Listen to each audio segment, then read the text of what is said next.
নমস্কার, খেলার দুনিয়ায় নানান খবর নিয়ে শুরু করছি গেম প্ল্যান। আমি অমৃতা রয়েছি আপনাদের সঙ্গে। পুজোর আগে সারপ্রাইজ ইস্ট বেঙ্গল সমর্থকদের জন্য।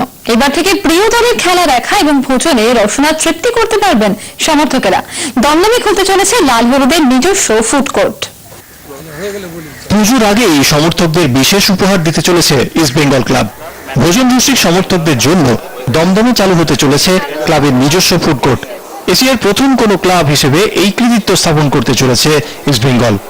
এশিয়াতে ফার্স্ট টাইম ইস্ট বেঙ্গল এই ধরনের কনসেপ্ট আমরা নিয়ে আসছি এবং সেখানে আজকে আমাদের ইলিশের ফিঙ্গার ফ্রাই থেকে শুরু করে পাটপাটার বড়া থেকে শুরু করে আজকে শুটকে থেকে শুরু করে আবার স্পোর্টস ড্রিঙ্ক থেকে শুরু করে একটা এন্টায়ার আজকে একটা যে ইউথরা গেলে ইউথদের মেনু পাবে, আবার একটা ফ্যামিলি গেলে যাতে ফ্যামিলি সেখানে ইলিশ মাছের ভাপে থেকে সবকিছুই ওখানে থাকবে।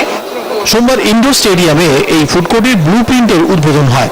উপস্থিত ছিলেন লাল হলুদ ফুটবলার এবং কর্মকর্তারা। লাল হলুদ সমর্থকরা এখন থেকে ক্লাবের ফুড কোর্টে বসে টোলগে রবীন্দ্রের খেলা উপভোগ করার পাশাপাশি রসনা তৃপ্তিও করতে পারবেন। ক্যামেরায় শেখ রনির সঙ্গে প্রিয়াঙ্কা বসুর রিপোর্ট, মহুয়া খবর। তাহলে এখন সময় একটা ছোট্ট ব্রেকের, আর ব্রেকের পর ফিরছি ইংল্যান্ড সফরে ভারতীয় ক্রিকেট দলের নানান খবর নিয়ে। সঙ্গে থাকুন।